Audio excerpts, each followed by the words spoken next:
Right. Good evening. Today is Tuesday, November 30th, 2021. It is 6:41 p.m. and we are here for three different cases. First case being case 825, a zoning text amendment and omnibus update. Case 826, a text amendment for the M1 zoning district. We'll take a break after that case, and then we will, the board will hear case 671-12, a PUD major modification for Stonehill Village.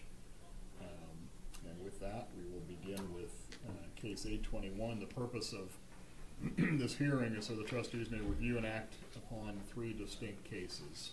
Case 671-12, the applicant TEB Realty of Cincinnati, Ohio, with the approval of the property owner, Kerwin Pink LLC, is applying for a major modification of previously approved specific site plan for a long-term care and rehabilitative facility. The facility is to be located on a 20-acre parcel within the Stonehill Village Master Plan community. The current Greene County parcel ID number is B03000-200-4300-15300. Case 825, the Community Development and Risk Department proposes a text amendment to the Beavercreek Township zoning resolution. The proposed text amendment includes an omnibus update to the Township zoning resolution, updating numerous sections of the document. Case 826, the Community Development and Risk Department proposes a text amendment to the Beavercreek Township zoning resolution. The proposed text amendment creates a new zoning district classification, M-1 mineral extraction. This district language is expected to be applied to existing mineral extraction operations in the township. And with that, we will turn this over to staff. Thank you, Board. We'll start with case number 825. So what I've done, this is, as you know from your packets, this is a very long, very involved text amendment. So what I've done is created a summary page that just lists anything that isn't strictly a grammar, spelling, some sort of minor correction. Everything that has policy implications we've summarized in the following slides. So just very quickly, I'll give you an introduction. The Beavercreek Township zoning resolution has been amended many times over the course of its existence. Best practices in zoning suggest that a periodic review of the language can reduce confusion and misunderstanding in the zoning rules. Poorly worded sections can be made less ambiguous. Rules that are challenged multiple times in the BZA can be amended to reflect the needs of the community. An omnibus update presents an opportunity to make this resolution a more effective and useful document. That's what we want to do. We've been working together as a staff to address a number of issues within the township resolution. We think those are reflected in the changes that we're proposing and bringing before you. The proposed changes have been reviewed by Greene County Regional Planning. That's part of the process we have to go through. They were recommended. And so it has also gone through a zoning commission, and actually it was tabled and brought again for additional consideration. There was considerable work done with the zoning commission to tweak this language and make sure it's what we want. Like I said, we've developed a kind of a companion piece that will help go through all of these changes. Staff does recommend that you approve this omnibus update to the zoning resolution.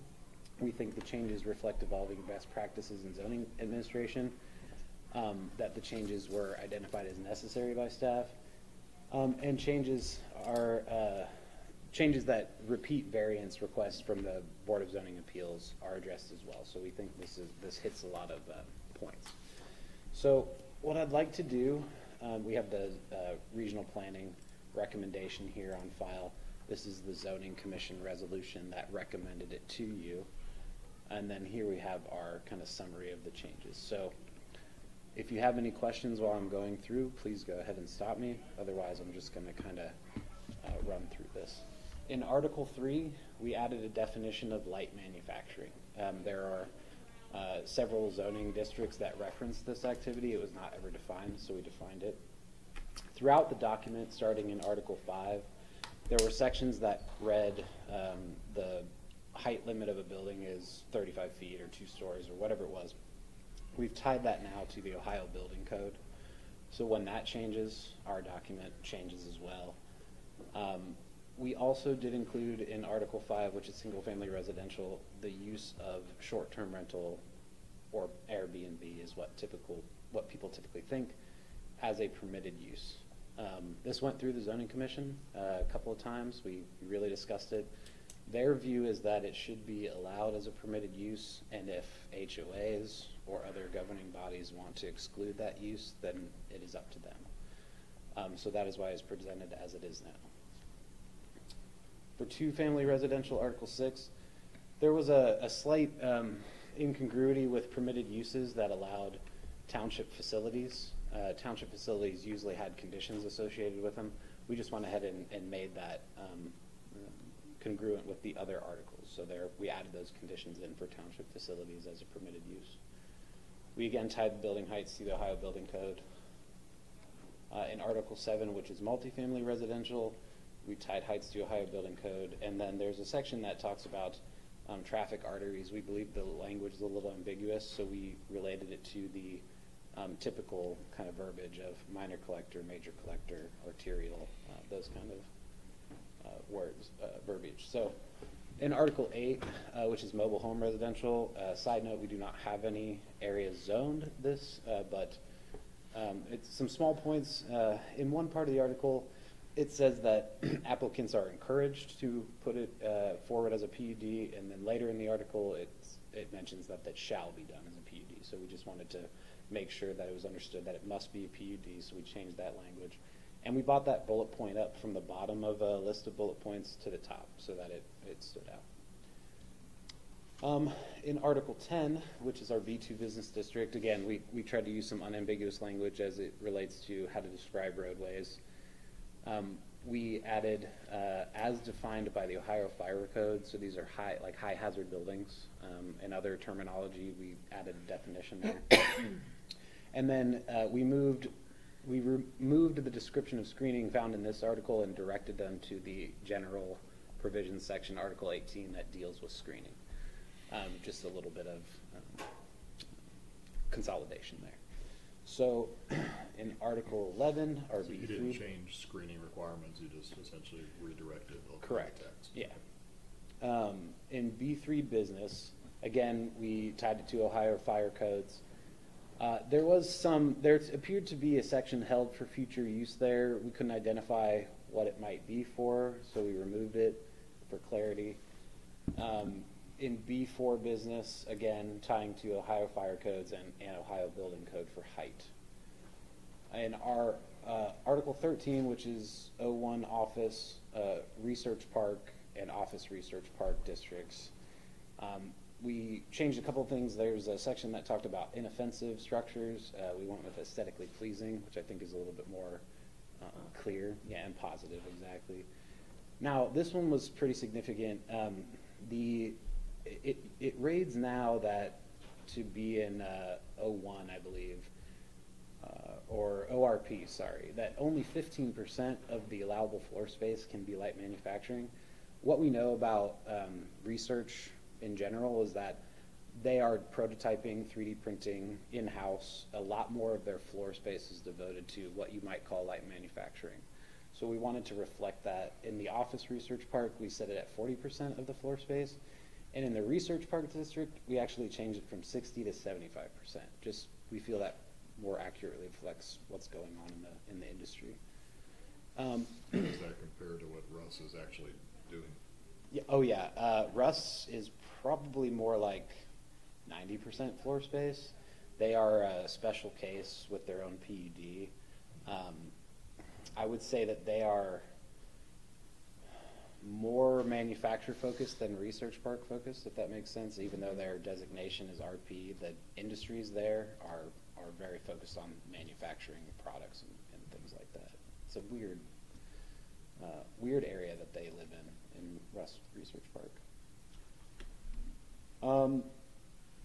We cleared up the language, basically saying that the combined area was a better way to describe the sum of this area. Again, if you remember last year, we worked on changing the language in signs to remove reference to on-premise signs in response to some Supreme Court case that had come up. we found another reference to it, so we removed it.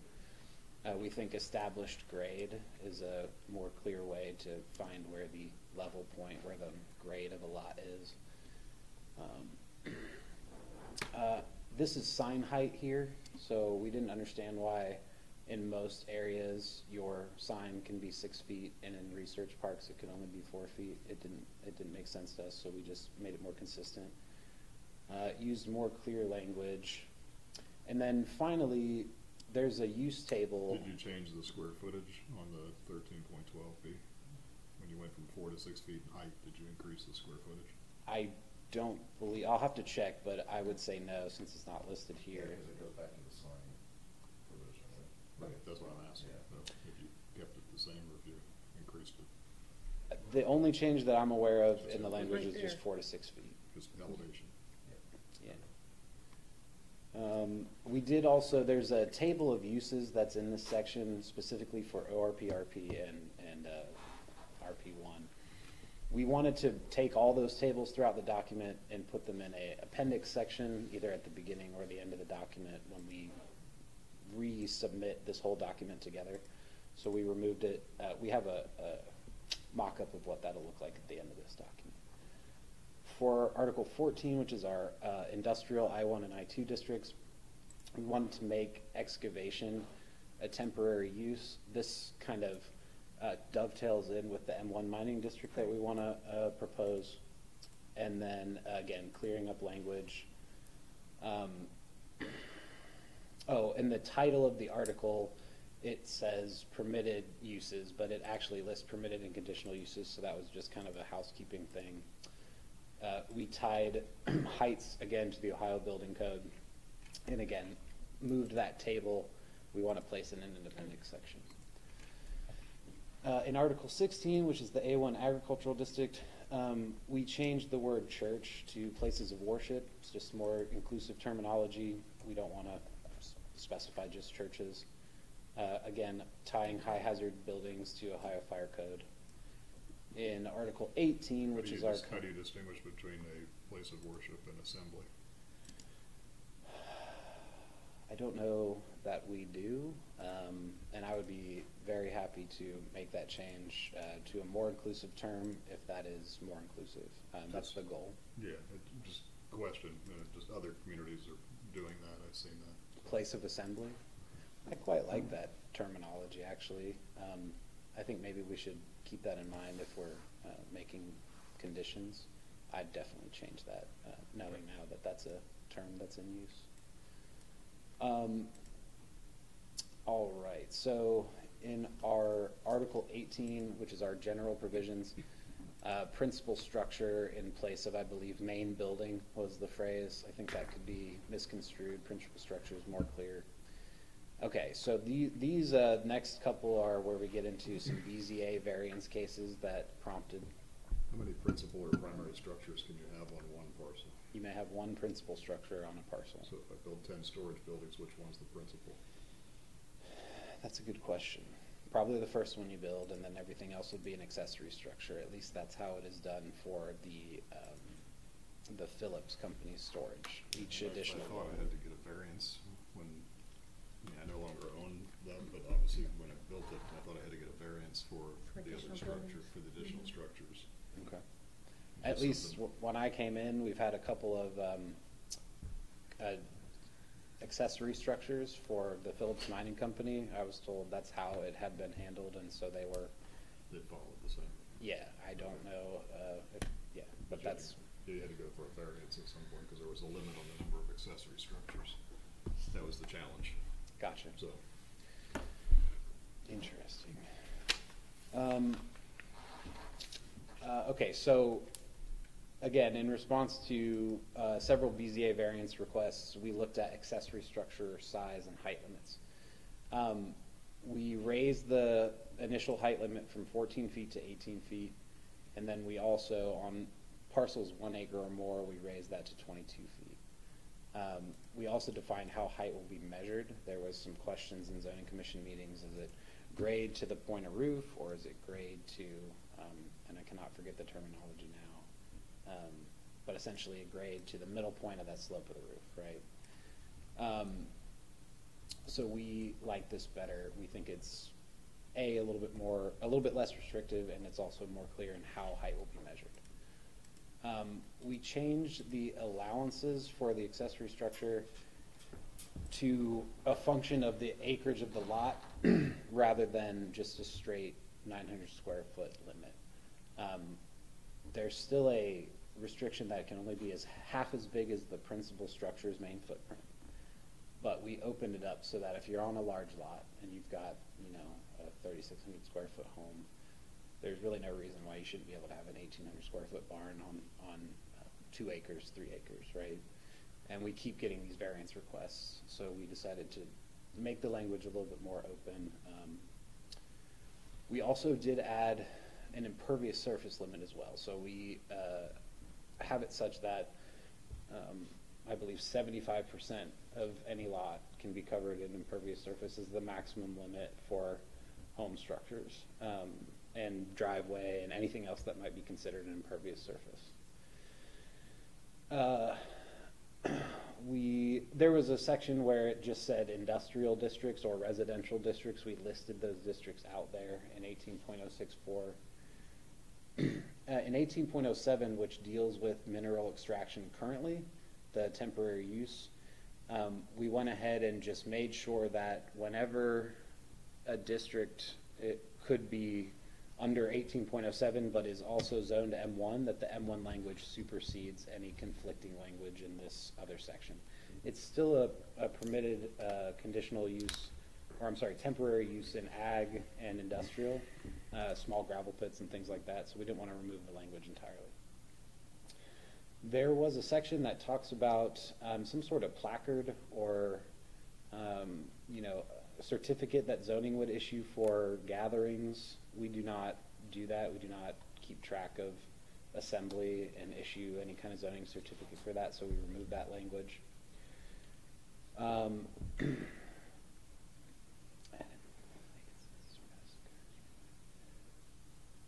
You know, unfortunately, I can't recall 18.14(1)(e) exactly what that is in reference to. I'll be glad to scroll down and check it out in a little bit. But I do want to, so this is parking, I believe, and we originally looked at adding additional requirements. It was specifically recommended against by regional planning. We had it set at 125% of the ADA requirement, which would essentially, and rounded up, so essentially 1 would become 2, 2, 3, and then once you get to 3 required, you could have, I think, 4 if you rounded up. But we were told that that might provide, or might put an undue burden on businesses, that the ADA standards were developed as they were, and so to add an additional standard was not something they recommended, unfortunately. Not to say that this board can't debate that or make changes as they so choose, but that's regional planning's view. We did tie the handicap space to the ADA standards in case those change. So now it is our, you know, any new parking spaces must meet current ADA standards. But the current ADA standards haven't been revised in 30 years, just about. So the problem I have with that right now, I mean, I might as well discuss it now, is that we were antique on ADA standards. And when I was with the city, we've changed, I've got them after taking 8 years, I've got the city of Beavercreek to change ADA standards to doubling, especially when you deal with medical buildings. You know, the population is aging, so we need more handicap spaces, not less. And the ADA standards have not kept up with the population growth and the aging growth. So I do have an issue with keeping, unless the ADA standards, we could push them to change, which is not going to happen. I think we have to be take it personal and do it within our own community. And I got the city to do it, and I will push for us to do it too. Well, that was staff's original submission. Well, I like the original submission better. So again, it would be one of those things where should we get to the end if we want to make some changes to this submission. 1815. 18.15 3A. Thank you. Continuing on, there's a section that referred to the township solicitor. I believe the correct terminology is legal counsel at this point. we tried to do that throughout the document where we found it. We did add the ability for parking to be permeable parking surface and not count towards impervious surface limits. Currently, it says you must use dustless asphalt, concrete, whatever. It doesn't allow for permeable surfaces. I think if somebody wants to do it, it's more expensive. You know, But it's a choice that they would make. We should allow them. I believe this referred to some agency without including Greene County, so we just added that for clarity. 1817, this is where we talk about screening. Again, just trying to clear up the language. It talks about a decorative or a louvered fence. We just talk about fencing at this point. We did add restrictions on invasive species. So chain link screening? I believe it, I'll have to check, but I believe it talks about the no chain link, no. As long as it excludes, what specifically excludes what you don't want. I believe it does, and let's go check that out now.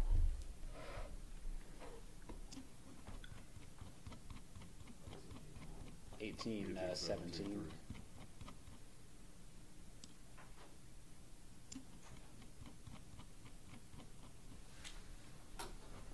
Gosh, this was a lot.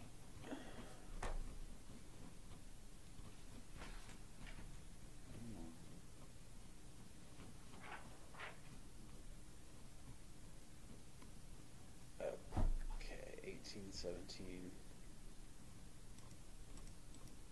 3. There we go. It just says a solidly constructed fence. I don't believe, so it's in our other section that talks about fencing in general that precludes chain link fences. That would be up here, 18 point, whatever it is. What's the legal definition of solidly constructed? I would say that it's the actual dictionary definition, because I doubt it's been legally defined. So something that's been constructed well probably is more what that means. It doesn't mean anything Who about. defines well? It's not, I mean, it doesn't mean. Not, doesn't mean it's solid zebra. material. Right. Is what I That's would what- say, yeah. So here we go. It does in 18.06. It says prohibited fences are chain link, cyclone, You similar. haven't changed the prohibited, you just cleared up the Yeah, we just cleared up decorative and louvered. screening and buffering. Okay. But does the screening and buffering refer back to, it does refer back to the fencing provisions, correct? In Let's 18, see. wasn't that one of the changes that we made?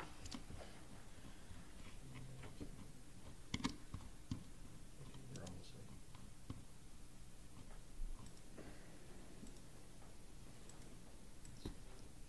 there. It does not in the, Not the screen. no. Does it? So maybe where it says solidly constructed, or the wording that you would say, and consistent with 18.06. 18.06 or something Yeah. like that. I think that's a great change.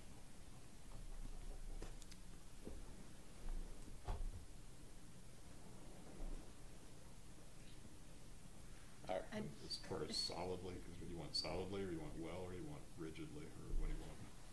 What are you This- trying to say that, you're not trying to say that it's, you can't see through it, you're trying to say that it's well built. Yeah. Correct, yeah. I think if we changed B to read a fence in agreement or whatever, that follows the ruling set forth in 18.06 about allowable fences, might be the way to do that in that way. If we ever need to change our fence rules, it will still Change apply it in to. one place. it goes Yeah. away. Yeah. But if the other section is specifying the fences, isn't this meant for like screening as in other screening, not fencing? Like, you know, as in a wall or plants or anything other that's used for screening, not fencing? So it would be types of screening permitted. It would still have solid masonry wall. Then B would just read a fence The other as, options are above. yeah. Yeah. And it Fence would still have consistent dense with- evergreen planting, landscape mounting and ground cover, those options would still exist. But if We you just choose to say, use a fence, then you have to refer Refer back back to to permitted the- fence. Yeah. To Yeah. the fence. I just wanted to make sure, like, And if still it has was, all the other screening options in there, we just would change fence to as defined in 18.06.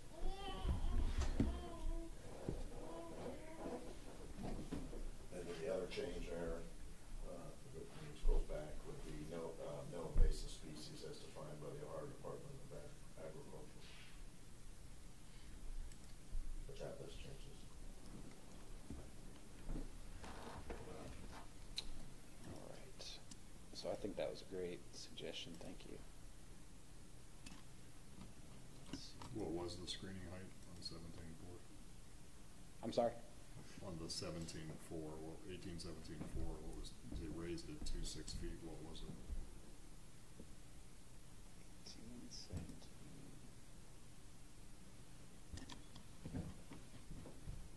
Is that in a residential or a commercial setting? Typically, the screening would be between a non-residential use and a residential use. So the non-residential use would be required to put the screening up.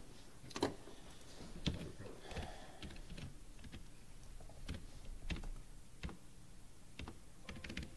You're talking about height, it went from 5 feet 6 inches to 6 feet. Okay.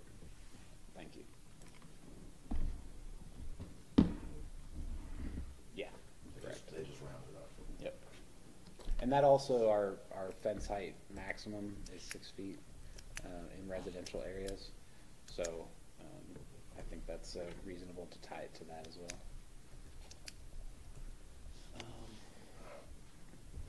Okay, let me get back up here.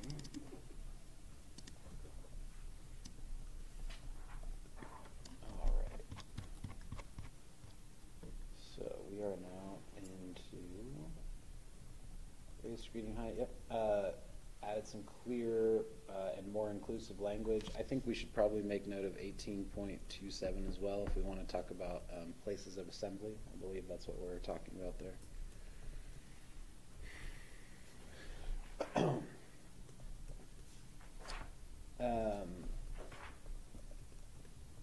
Yeah, 18.29 as well.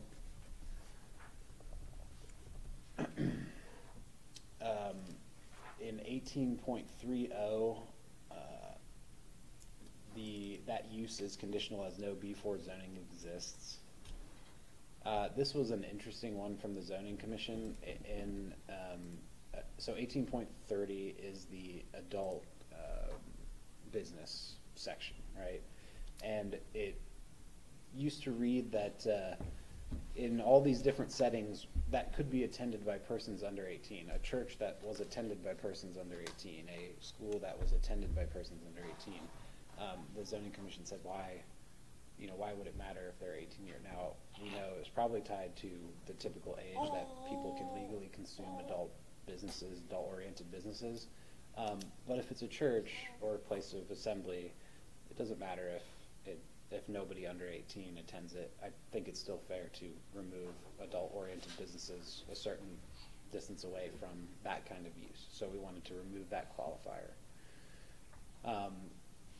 Again, this made a reference to a permit or a certificate that we no longer issue, so we wanted to remove it from the zoning resolution. Yes, and these subsequent sections were removed because they reference this permit or certificate that we did not issue. We referred to the Ohio Revised Code in a section just to make sure people knew what, I believe it just read like 598.12 or something, assuming you knew it was ORC. In our enforcement and penalties section, section 19, we added that designees of the zoning officer can also perform these duties. Technically, as it reads, only the zoning officer could perform these tasks, whereas our office, and perhaps even, like, for instance, the township administrator might have to perform these duties. 19.036, again, placards that we're talking about certificate of occupancy. That is no longer zoning's purview, that's building regulations. Right. Again, the solicitor to legal counsel change.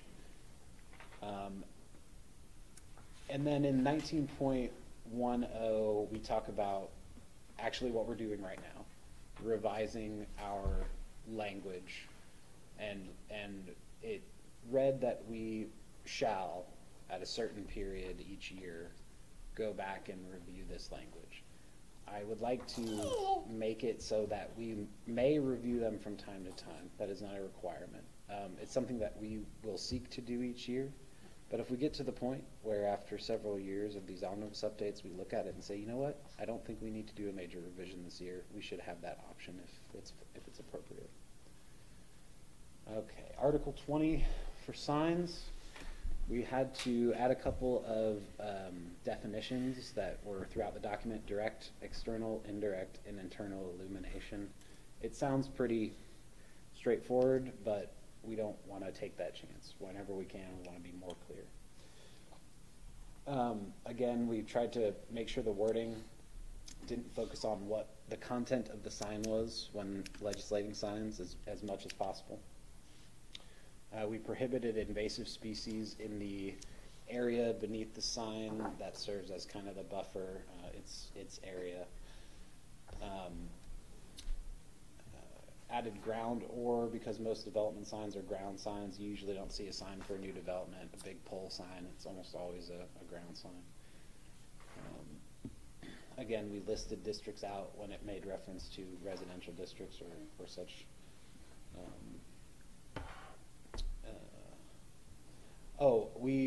So in 20.0411, specifically development signs, we added the ability to, if during the specific site plan approval phase, a development says we want to have 4 signs or whatever, and our zoning resolution would limit them to 2, I believe is now, they could have additional signs approved as part of the specific site plan process.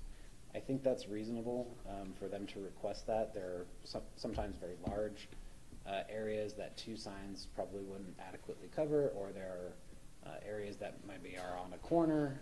They should be able to maybe have 2 signs per frontage.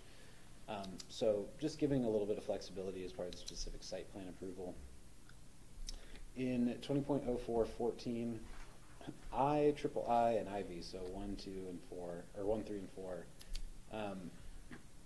So in the last couple of elections, we found that a common sign size is a 4 by 4 foot, so 16 square feet, and a much taller campaign sign is kind of the standard. Our current code doesn't allow for that right off the bat. We would like to change that because we know that that's what people are putting up, and we don't see an issue with it. So during, I believe it's written such that during the period 30 days before and 4 days following an election, we open up what kind of temporary signs are allowed to include this larger sign size. We added the pylon signs as allowable signs by certain districts. 8-foot height requirement. Okay, there was something in here that made it such that you would have to produce absolutely no glare, and that's physically impossible. When So you we say removed that. pylon, are you referring to an 8-foot tall pylon? Are you referring to a monument sign, or are you referring to a pylon sign? Let me see here, 20 point. It needs to be a nomenclature. When I think of a pylon, I think of 2 legs and a base and a sign on top of it at 22 or 45 feet. And let me pull this up because Versus a monument sign, a tombstone. Would be a ground sign essentially. 22.04.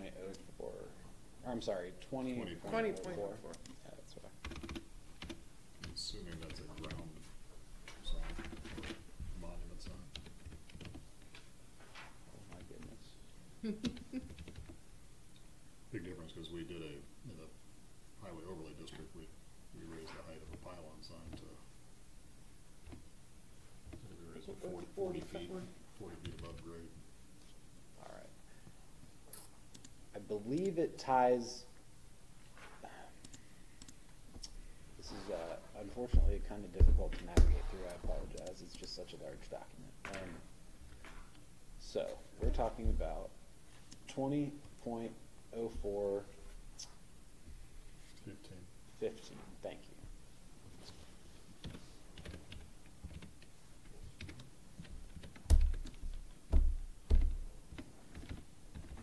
Really?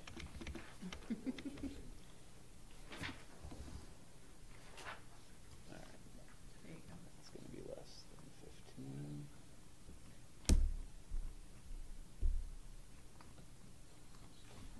Okay, it should be coming up right now. Yeah, I think there's a format.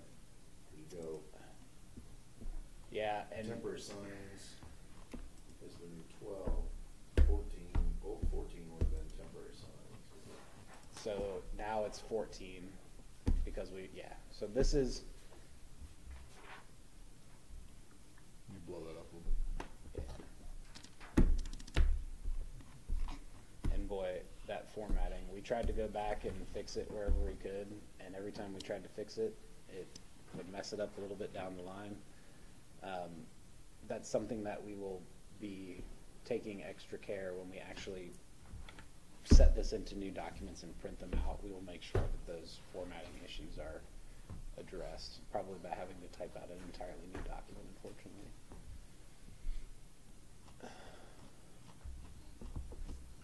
So, here we go, yeah. So these pylon signs are just another type of sign that is allowable in districts. So we need to go for, we need to go back up to 20.04 and then look at just the definition of a pylon sign.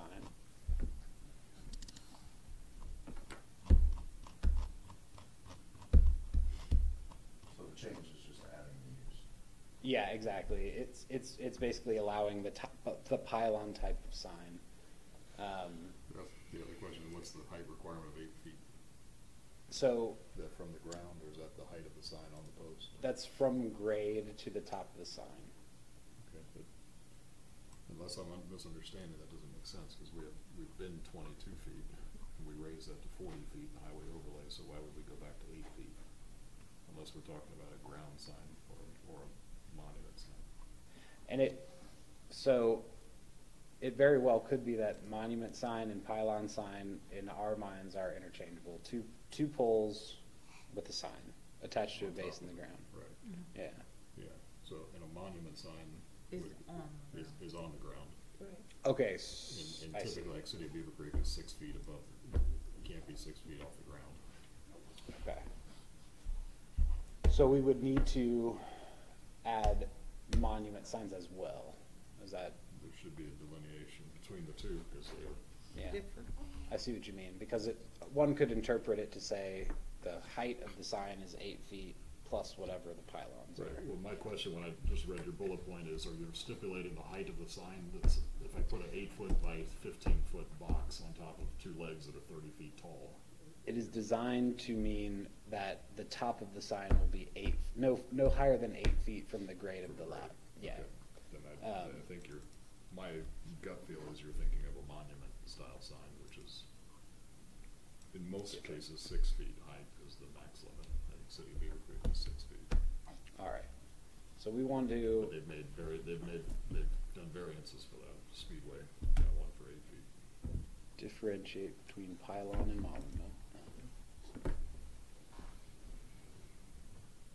And then allow monument to be no higher than 6 feet. Is that the suggestion? 8 feet is fine if that's what you had Okay. contemplated. All right. Yeah, 8 feet was fine.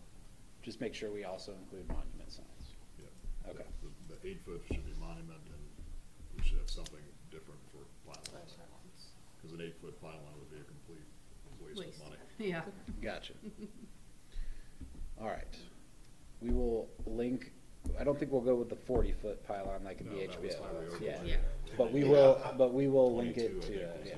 the stamp The was what made it was that. before. Yeah, 22 feet. All right, I appreciate that. Thank you. Okay.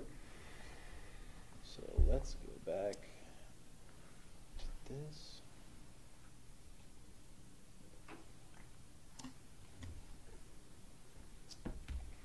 Okay, that was the pylon category. to no glare, additional signage for developments. Okay, throughout Article 20, there was this reference to the A-frame type of sign. That was a movable A-frame type sign. We didn't Temporary. Like a sandwich board? Yeah, we didn't understand why it was relegated to the A-frame style. If you want to have a temporary sign, it doesn't Should just be necessarily. any and all. Exactly, I agree. So we removed reference to a specific type. It's no different than saying you have a feather sign. So I'm sorry? A feather sign, no different. The flags. Oh, you know, yeah. it's a 10-foot tall Yeah, flag. yeah. Yeah, really, they should be able to have a sign. It shouldn't matter it would still have to meet certain height requirements and all that, but we wanted to allow community development and risk to approve additional signs if needed. Again, for instances like a development that maybe isn't new but wants to have an additional sign. We also, it's weird because in neon signs, I mean, it's outside of the BZA process. yeah. For in specific instances, we wanted to be able to approve administratively additional In signs. PUD. Yeah, I believe. Or doesn't have to be in PUD. 0.07.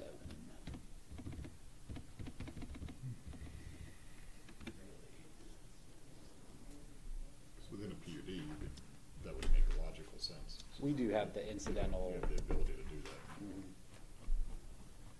Directional signing is a typical one. Yeah, right. Stuff. So it says permanent awning signs. One awning sign per building. Awnings, yes. Shall be permitted. Okay. For an individual establishment. Additional Thank signs you. may be permitted at the discretion of the Community Development and Risk Department. So we ran into a situation where people have like two awnings next to each other and their signs spread across that. Is that one awning sign? One could argue that it's two awning signs because it's two different awnings. Or if you have an awning on one corner of frontage and an awning on another corner of frontage, is that two awning signs? We wanted some flexibility to allow, if there was a split like that, to just say, yep, you're good. Yeah, this is just, for example, a reference point is enterprise. So, they had to go for a variance to allow the awnings in different parts of their building to say enterprise. Yeah. Um, Like service center, like a Right. Germain would have Service their center. service center, they'd have their sales center. Yeah. We don't think that you should have to get a variance to have multiple sections of your building have appropriate designations, right? But aren't you bypassing the BZA process then? So someone The BZA's approved them every time. So, that was another process that we looked at, that, you know, if the BZA is gonna continue to allow it, then there's something wrong with the language. Yeah, good point. So, it just allows us to use a little bit of discretion. Let's get back to.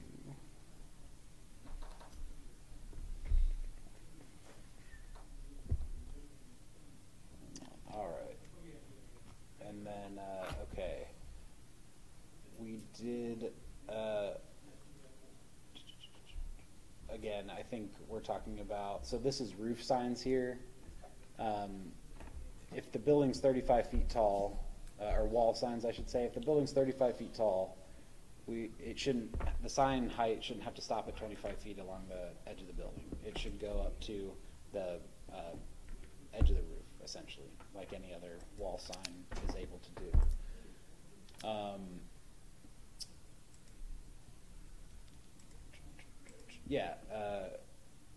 And then even non-developed parcels are subjected. I believe that was so. Non-developed parcels were exempt from certain signage rules. Didn't understand why that would be. That would encourage people to leave parcels maybe non-developed in order to have this other use. It just didn't make sense to us. I'd be open to thoughts on why non-developed parcels would be not subjected to certain rules that developed parcels are, but I don't believe that we should differentiate between the two. And then some additional changes for clarity of meaning. We did also 21.03.1. I'd like to just go visit that real quick. Thankfully, that should be.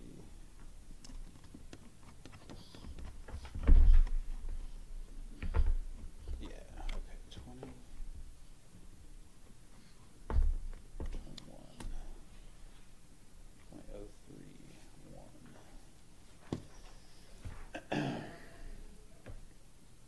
So this was for the land use plan, the comprehensive land use plan.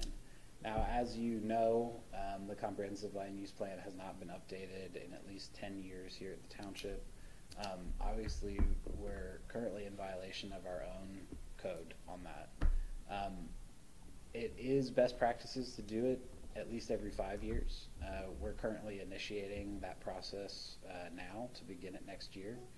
But I do believe that this language, which instead of giving us specific timelines in which to do it, it says whenever such a review is applicable, necessary, and or requested by the Township Board of Trustees. So it gives CD and our staff to make a determination, hey, best practice says it should be every 5 years, let's do it again.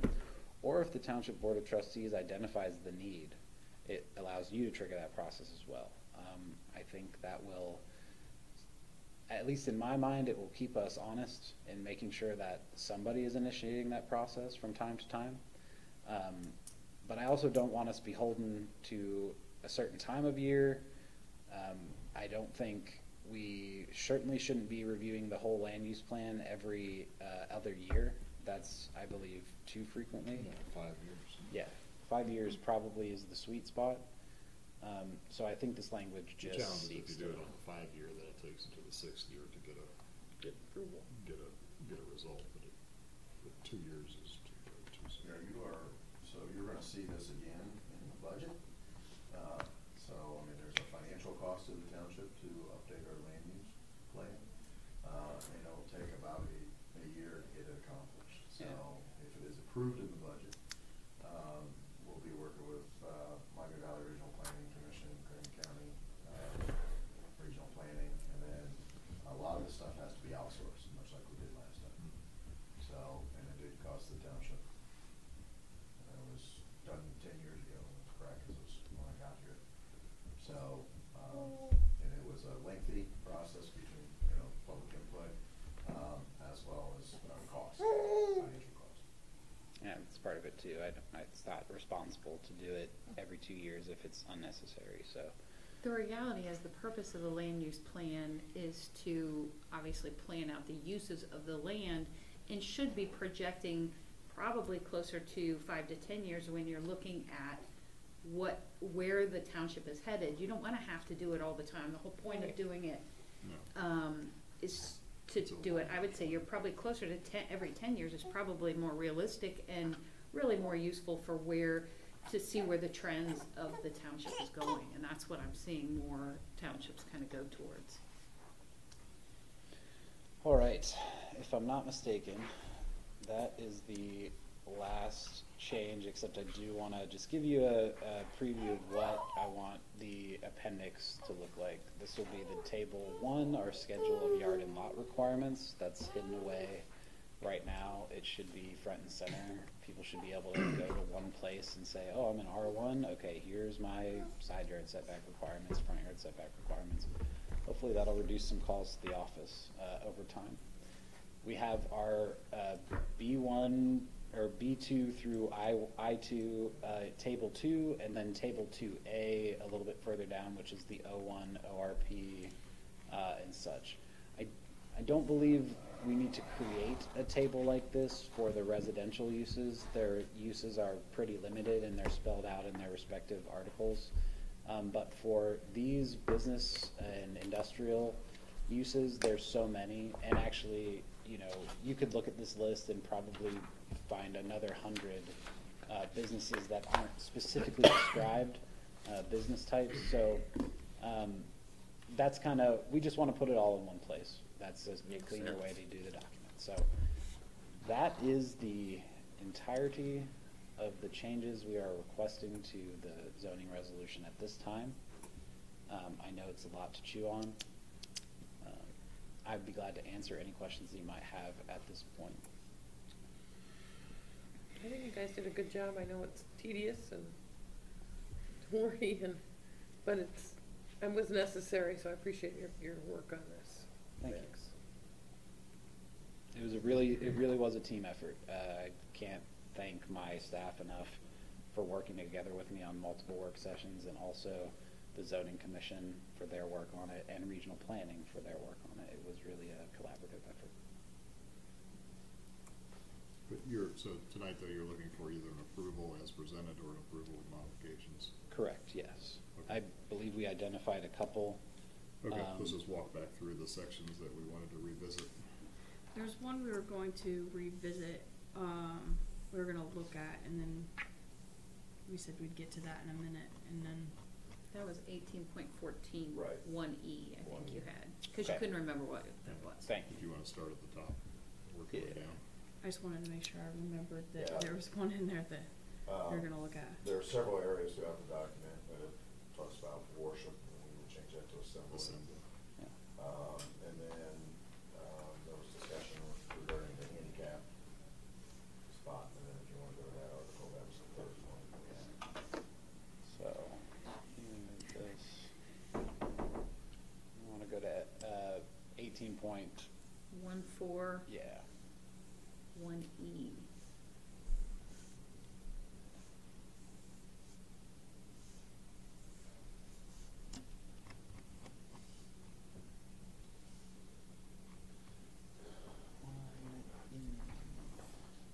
Okay. So this is off-street loading. We basically right here have said that if any off-street loading activity would obstruct a public travel lane for more than 15 minutes, that adequate traffic controls as described in the Manual of Uniform Traffic Control Devices must be provided by the parties engaged in off-street loading. We see this sometimes with, let's say, a landscaping company will park a large trailer vehicle on which they'll have several pieces of equipment, supplies for the build, and they'll park it on a public road. That is what where else are they going to park it, right? Mhm. Most people's driveways can't accommodate that. So at least if they are going to be potentially blocking public roads by performing this activity with people actually in the street moving stuff, you should have at least a set of cones out. Those kind of things that they would be required to do if they were going to engage in that activity for a long period of time. If it's the Amazon van, the guy coming, he hops out, he brings the package, he gets back in his car, I don't think it's fair for us to require that he also set out a couple of cones or a road flare, whatever it is. But right now, what's the provision? It's restricted or it's Right now, There is- right now there is no there's no language. controls There's no from language zoning. saying you cannot do it. There's nothing says you can't do it. Yes, although when you say there's nothing that says you can do it, nothing in our code says specifically. Can or cannot. Yeah, I would. Well, So is this if they're like, There's no I don't wanna prohibited. say that. It's not prohibited today. Is the correct. That's correct. Yeah, there's But no I- prohibitions against it. We really, unfortunately, I mean, we can't. We don't have the purview to prohibit activity in those public roads like that, unfortunately. So. But what you're trying to say is if they know it's gonna be a big offload, and it's gonna be more than 15 minutes, that they need to know that they have to put safety Right. equipment out per the Manual of Uniform Traffic Control. And But this every- is more every- also every for truck large driver will say projects it's- that are over 3 or 4 days. That's the problem. We're having trailers left on streets without being connected to a vehicle that tows it. Mm. Okay, so we're okay with it, truly. I mean, there's some legal argument on law enforcement side that's a little different. But we want to be able to say, no, it's allowed as long as there's proper cones and potentially Well, signage. yeah, you have car haulers sitting in the turn lane on yellow brick. Right. They'll sit there for an hour. Right. Yeah. Those are things we're looking at. But nobody calls zoning on that. Well, they do. I mean- They call me, they call zoning, they call, and then we say it's gonna sheriff go to the comes sheriff. back and says, well, they're only gonna be here, 2 hours, we told them to put something on. The trick is be gone before they get there. Yeah. I mean, and it happens more often in our, next sections of our developments where there's very limited parking. The driveways are not finished yet, so you have multiple vehicles on our roads going into the next section. I tell you, one that we get a lot of complaints on is the development across from us, River Yeah. Reserve. Yeah. So, because you can sometimes, you can't even drive. Oh, down it's, some of the yeah, streets. it's a mud slick Yeah. a lot of the times, yeah. Okay. All right, so I believe the next one in line was the 18.27, 18. Hold on. No, 1815. I mean, if, we're not gonna be able to enforce that, who's supposed That's to the read challenge. this and? Yeah, what it And gives it's us just to enough. say is if it's gonna be a long term, please put some cones up. I mean, and then that gives our deputies a little more control over the situation to, instead of the other extreme, which is telling them to remove it. Yeah. And that's what we're trying to avoid here, is not forcing a contractor who may be doing a 3J landscaping job or a deck on a house that's been permitted, is to say, sorry, you gotta leave your truck here, it's gotta be connected to the trailer by, law enforcement standards. So this will give our deputies as well as staff a little leeway here to allow those type of things, instead of saying, nope, you gotta remove it. Okay.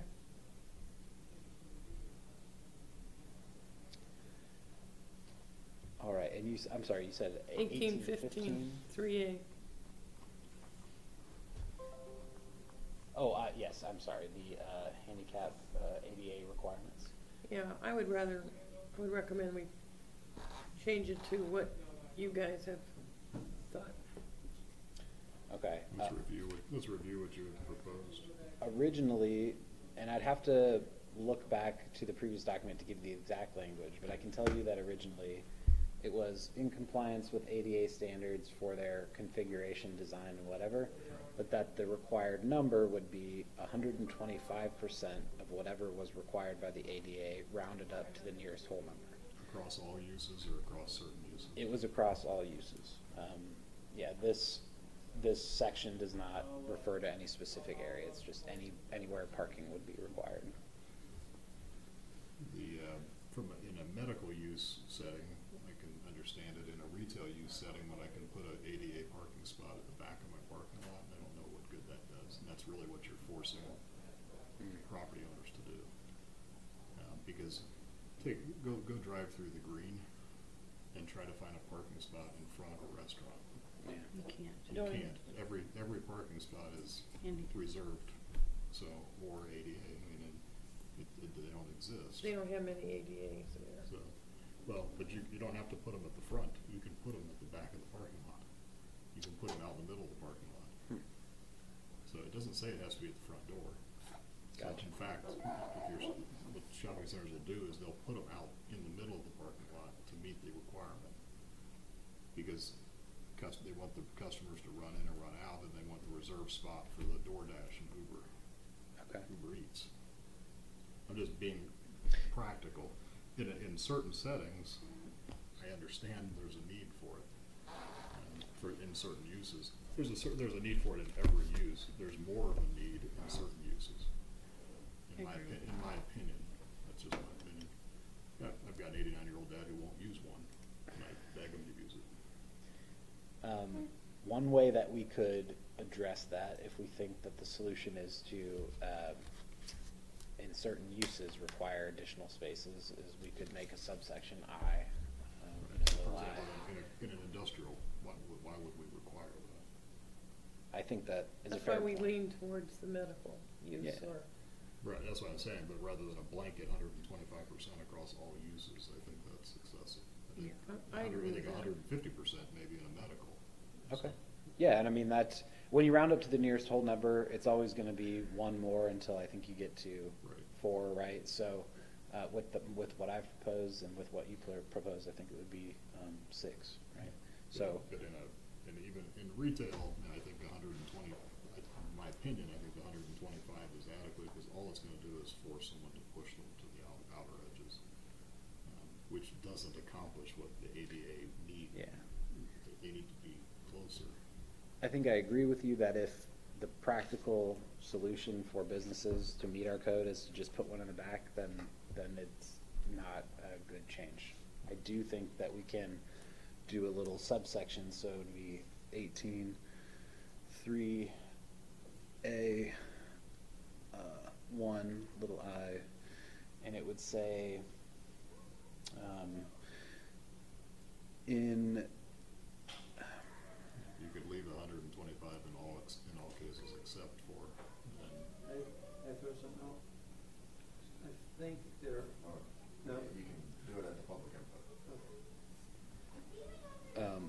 so I'm sorry, 125% across the board, and then 150% in medical uses? if we have the legal authority to do that, that's The legal authority to increase the it in certain differentiate areas. between the two. Yeah, I don't know. Yeah. Why I couldn't. Mhm.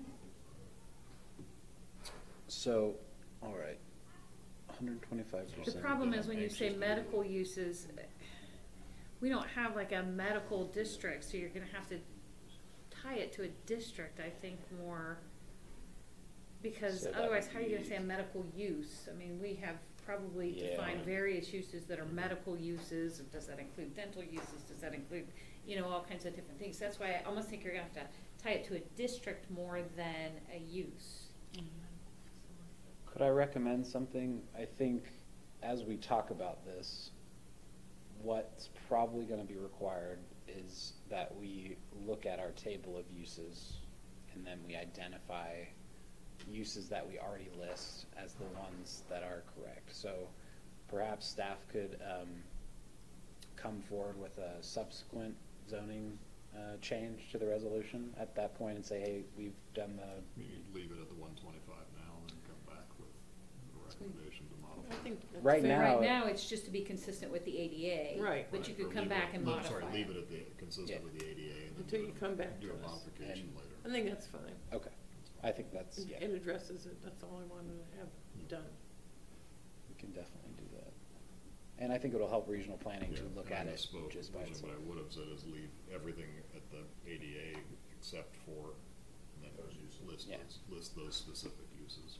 Yeah, So, I think we can do that. We'll just want some time to take a closer look at it. Okay, and then I think was 18.27 and 29, where we're talking about places of worship. We want to change that to places of assembly. I think that's a great change. When we get into 20.04 and we get into the table here that goes into allowable signage.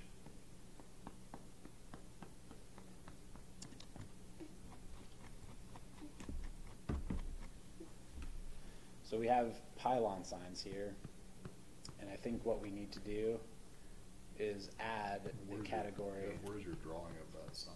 Oh, Just I, to make sure we're looking at this thing on the same Further side. further up, you said? Yeah, I believe you're, and that's another thing, these, yeah, thank you. So here's your pylon sign. Okay, I'll agree with that. Yeah. But 8 feet is not adequate. But essentially, what you all were previously calling a monument sign, isn't that what you call here a ground sign? Okay, and that's what I said, it's, other people, Yeah. some people call it a ground sign, some call it a monument sign, some call it a tombstone.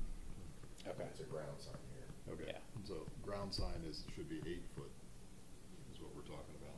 Yes, correct. Okay, and a monument should be, is it 22? Is that what we did? Or the pylon would be Or 20. the pylon, I'm sorry. Pylon. Yeah, the So pylon, The standard pylon. the pylon we did, in the highway overlay district, we made that change. That's 40 feet above Right, grade. yeah. But it's 22, I believe. When I built, Yeah. I was told it was 22, because that's what 22. Ford was, because that's what Right. Honda was. And that's what we, Yeah. yeah. And then the other ones that are down there, they're taller than that, were grandfathered in. Correct. While we are looking Right, at it, From WIC lines all the way wanna quickly look at is the different districts. Do you have any districts that you believe pylon signs at 22 feet should be disallowed? So go back to that table. Yeah. Cemeteries. That's fair, although I don't believe we, You don't have a so it would district. probably be residential or agricultural. Agricultural, almost certainly, I believe, for cemeteries. So A1, this isn't the right one, here we go. We've got A1 at the very end. Pylons are not allowed currently in A1, nor are they allowed in residential districts. They would be allowed in B2, B1, B4, B3, and then O1 through, you know, all the different research parks, I1 and I2. So I think that's where we want them. So we would just, yeah, permanent ground is what we're talking about with the 8-foot height extension from 6 to 8 feet. We will seek to make sure that that language is more clear in the document. Should we? Well, but it You wanna must make it- already be in there for the 22 feet. Requirement, I'm trying to remember, but we had, That goes back to Victoria Long. mm-hmm. That's how far back that goes. Okay. There it is. A pylon sign definition in our code is a permanent sign that is mounted on a freestanding pole or other support in which the sign exceeds 6 feet in height. Major development signs could be a pylon sign. The maximum allowable area per sign face of a ground or pylon sign. So this was the maximum allowable area based on 1/5 square foot of signage for each linear foot of frontage. Nope. And then, yeah, so it would be elsewhere, I believe, in the document that sign height would be mentioned. Sign shall not exceed 20 feet in height. And where do you see it? Sorry. Shall And- not exceed 20 feet, right there, B. Right there, B, yeah. Shall be Ah, set back minimum excellent, 20 feet. okay. Excellent. Setback or height. Says Both of setback them. in the next. And then Shall not exceed 20 feet in height. Yeah, 100 square feet in sign area. Yes, okay. I don't So remember. you got 2 extra feet? Yeah, I thought mine was 15. Well, this is plus actually, 45 square this is feet. major development signs, actually. This is not, so this is specifically for like a MI Homes development.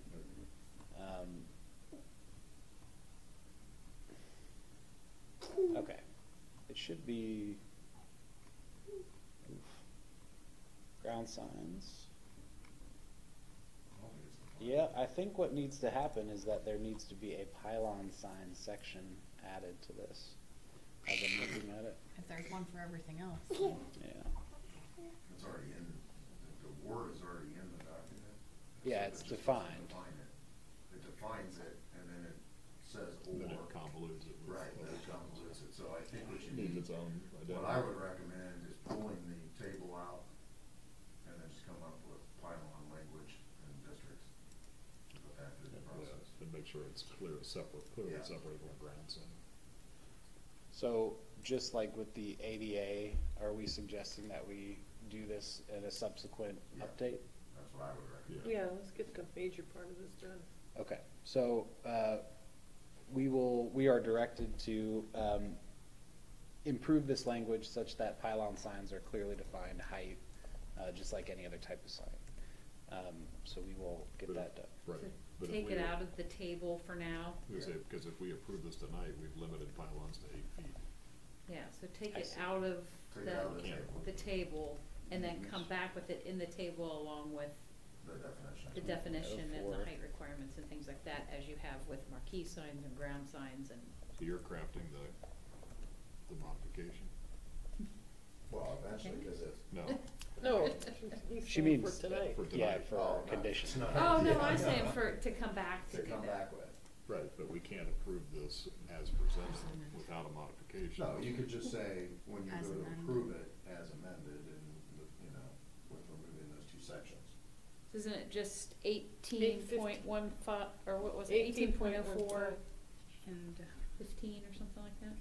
18.4E or something like that. 18.153A was the That's the handicap ADA. sign.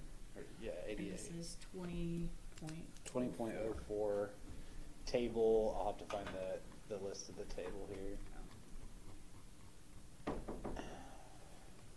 Okay. It's just the table permitted permanent and temporary signs by district.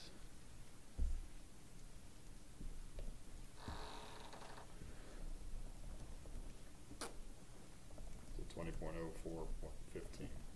You've called it 15, I think, in the document, although it's in your summary, because it comes at the end, it comes after 14, but there's actually no 15 designating it. Yeah, there's I think it's the formatting. Yeah, formatting Okay. issue. Okay. Yeah. All right. As long as we refer to that table, which is titled, that should, I believe, be sufficient. Was there any other revisit items? That's all I have. It's just the Those are the major, two, yeah. those two. Thank you. As you can see, even through multiple iterations through zoning commission, there's just so much that we tried to do that really appreciate your attention to detail on this. Okay. We want it to be good. Okay. Any other comments from staff? Nope, there's no applicant. Okay. So at this time, we'll open it up to the public portion of the hearing. Did you want to enlighten us, sir?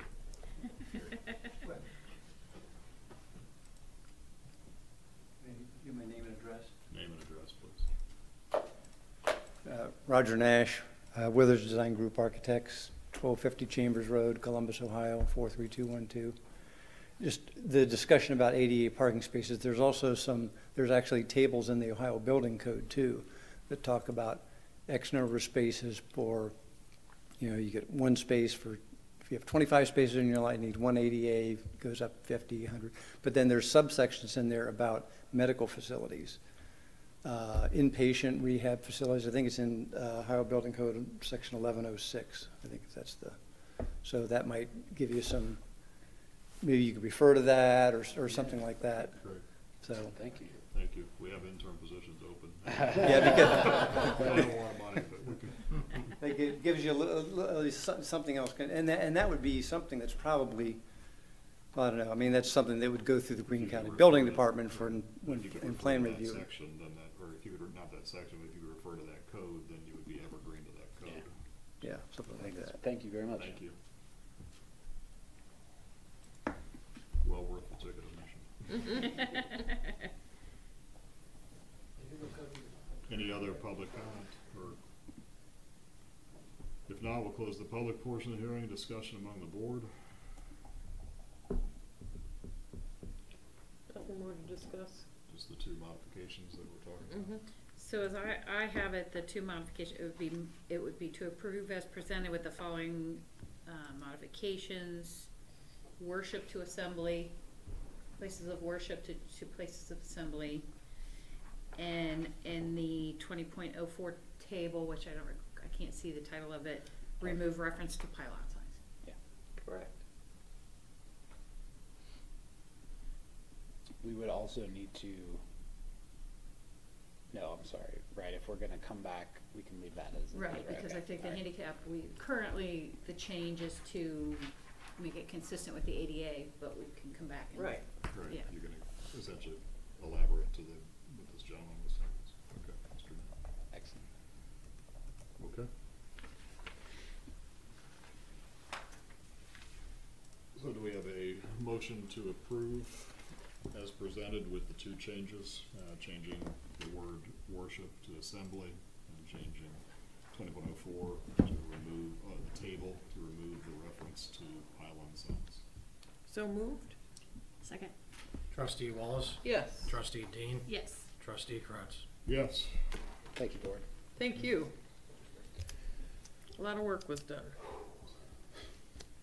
Still some more to do. We'll never end. But you're on a downslope there. That's right, that's right. Exhibit A, just Yeah, we say can. what we just. All right. Yeah, okay. Okay. Case A 26. Just a moment. So, board, we have a resolution here, and after speaking with legal, we don't have to change anything in the resolution. We will be making those appropriate changes in Exhibit A listed in the document. So, Because it approves as presented and amended, I forget the exact Yeah. language, as provided in Exhibit A, so we're gonna have to reference those changes in Exhibit A. Okay. Good. All right, our next case, case number 826, is the creation of the M1 Mineral Extraction Zoning District classification.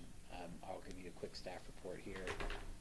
So staff has been working closely with Phillips Companies. It's a mineral extraction firm, pretty well known here on 35, to develop zoning language that encompasses the land use of mineral extraction. Currently, it's allowed as a conditional use in some zoning districts, I1 and Ag. It's a permitted use in the I2 heavy industrial zoning district. However, the township wishes to differentiate this land use from those in I2 districts, and as such, would like to propose this new zoning district language. It'll serve two major purposes. First, it will allow our language to align with the needs of the primary operator of that land use. Phillips Companies or Martin Marietta as another operator in the area.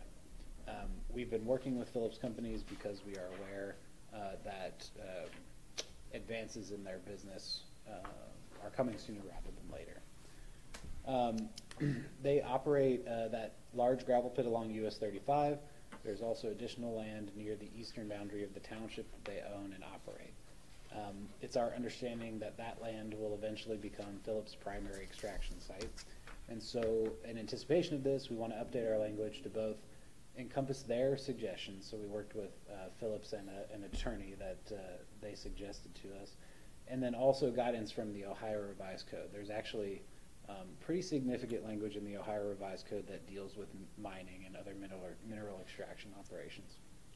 The second reason we want to do this, we want the zoning map to be transparent and reflective of actual uses on the ground. So let's say a future development entity is looking at an area near what is currently zoned I2. Would their opinion about that area's developability be different if it was labeled as M1 mining? I think it's arguable that it might. So we would like to just be more transparent with what's on the map. So in developing the language, staff did work with Brian Barger. He's an attorney who's crafted legislation for Ohio Congresspeople as a representative of the mineral extraction industry. He's also argued in front of the Ohio Supreme Court on the subject. He was able to help shape our language to ensure that it conforms to the Ohio Revised Code, specifically Chapter 1514, 1514, which deals with surface mining. In addition to this newly created article, the M1 zoning districts, we know that we needed to address sections of the code which dealt with mineral extractions. So we proposed some of those changes in the previous text amendment, where the 18.07 section that dealt with mineral extraction basically now includes language that would say if any conflict between 18.07 and the new district becomes aware of it, then the M1 district would supersede as long as it was zoned M1. So we recommend approving the text amendment as presented. The language has been recommended by Greene County Regional Planning for approval and also by the Zoning Commission recommended for approval as well. We have a copy of the Regional Planning recommendation here. We have the Zoning Commission resolution in which they recommended approval. And then we have the article, the language that we're proposing here. I would be glad to answer any questions about the language or about the process that you may have. Board, one thing to add also is it's also consistent with both our mining operations cross township lines, and then so one on the other side in Zine Township, there is a mining district, and then our side it's an I2. Also, there was a previous case that was denied by the Board of Township Trustees where a applicant was using the I2 designation as a consistent use to rezone their property, even though the board focused on what the actual use was, which was mining, and not all the other permitted uses in an So this kind of cleans it up and clearly identifies and is consistent with the operations on the other side in neighboring townships. So Spring Valley Township has very similar language as well, but you know, most of the townships that have operations, mining operations, have a mining code section zoning district.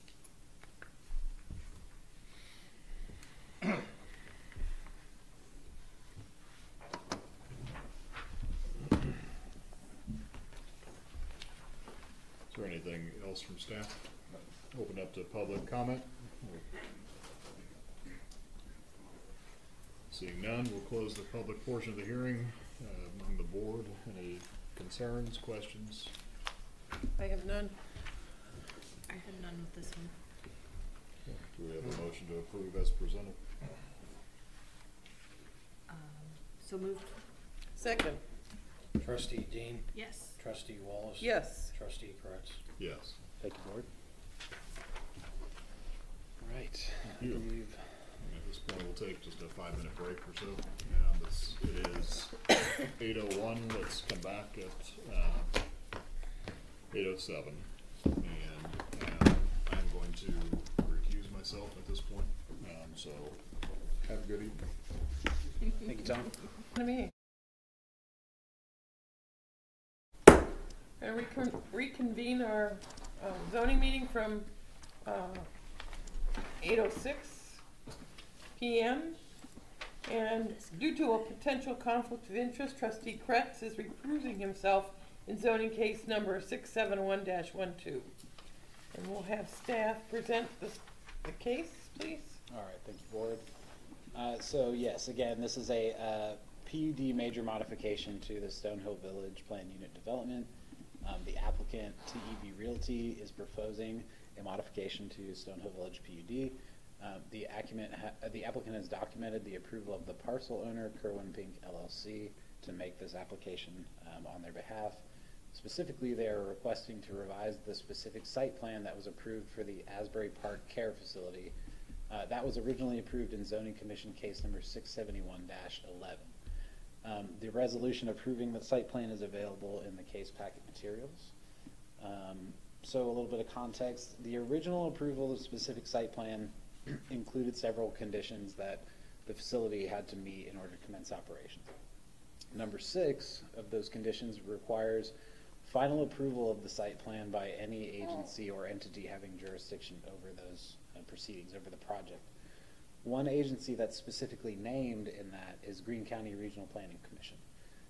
The modifications proposed here are the direct result of the applicant complying with that condition number 6. They went through the regional planning approval process. That resulted in a changing the configuration of the site. And so we are basically bringing this here because they are following their obligations.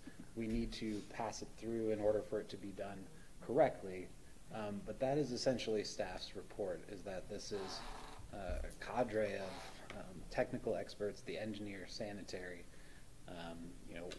water and soil conservation. All these people got together and said, after looking at everything, this is how you have to lay it out.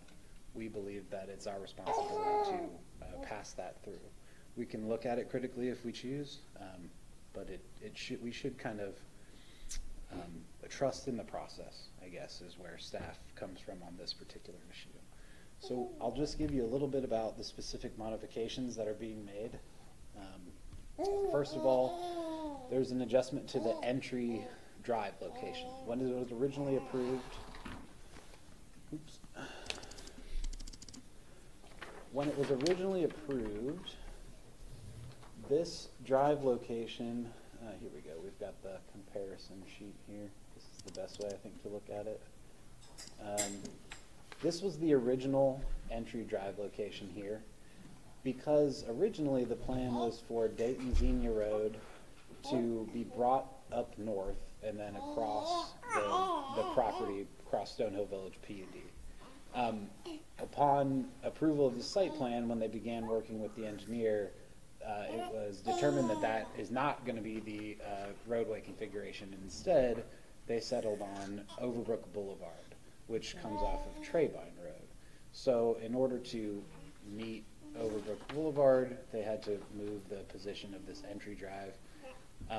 The second major change is related to that. They have added about 0.27 acres of additional land to that site configuration. This was the original parcel line, and now they've added this so that they can connect it down to the Overbrook Boulevard location. And the third major change is the inclusion of this temporary emergency access drive here. This was the result of work between the developer and Beavercreek City Schools. They've come to an agreement about the location, the configuration of what this emergency access drive should look like. The correct me if I'm wrong, but the agreement also stipulates that once this no longer serves as an emergency access drive, when this parcel down here is eventually developed, that developer will be responsible for connecting a walking path to the temporary emergency access, making it a continuation of that path. So those are the three major changes that are proposed here. Again, all of them directly result from requirements from regional planning. So we recommend these changes as presented. I'd be glad to answer any questions. I believe the applicant is also here to speak on their behalf as well. The board, I'll also add that we ran into this before, and we, in the last developments that you approved, we fixed this with the resolution language that allows these types of modifications to take place at the staff level when the experts in the room, when the engineers say we need to move this, and everybody agrees from the township to the applicant to the builder. Unfortunately, this was approved before those modifications were taken on by the zoning commission as well as the board of township trustees. So, you know, this is kind of just we got to clean this up and move forward so that they can start construction. Thank you.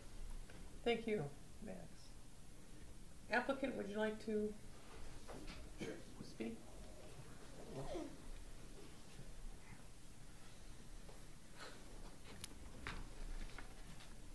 So Greg Miller, 12500 Reed Hartman Highway, Cincinnati, Ohio, 45241. We were here, I guess, a year and a half ago, or maybe. I think the last time we did this was on Zoom. I was in my basement. If I remember correctly, there was a couple times I was in my basement and I had meetings. Just to reiterate, we're a family-owned, operated, long-term care provider in the greater Cincinnati, Southwest Ohio, Northern Kentucky area. We look to open a first-class rehabilitation facility with private rooms, upscale, that fits the whole demographic of Beavercreek Township and the surrounding areas. And through the changes to the road and different modifications, we had to go through this whole process a second time to make sure that everything is lined up. So we just ask for your support, and so we can move the project along. And I can take any questions.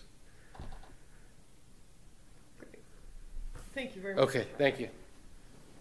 Okay, we're going to open this up to public comments. If you're going to speak, we need 3 minutes. Seeing no one speaking for the public, we'll close this portion of hearing and have a discussion amongst the board. Do you have any questions? Nope. The people with more knowledge than me, you know, said that those changes needed to be modified, and yeah. I would like to comment that with whoever the public that's listening in today, this is why we have a PUD, planned unit development. That's why we push this in Beavercreek Township, that when major changes are necessary, we can come forward and discuss them and work through with the applicants and the township and allow a good census to walk out of this with a good feeling from everybody, so that there are no surprises to the neighborhoods or the residents in our community. And we've had some discussion in the past few months about PUDs and some discussion from neighbors that were upset. But this is the process what allows any changes to come forward to the township trustees and relook at all changes that will make a necessary improvement to the building site. So I appreciate the applicants here and going forward and making us aware of the needs of the modifications, and I don't have any questions or anything else on that. Do you have a, We have a vote, resolution, so you can pass it as presented. okay, I'd make a motion to approve, case number 67-12 as presented. second, Trustee Dean, Yes. trustee Walls. yes. Thank you, board. Thank you, board, that's Thank you. all we have for you tonight. Need a motion. Motion to adjourn. I'll second, Trustee Dean, Yes. trustee Walls. yes. Thank you so much. Thank you, everyone, for being here and helping us out.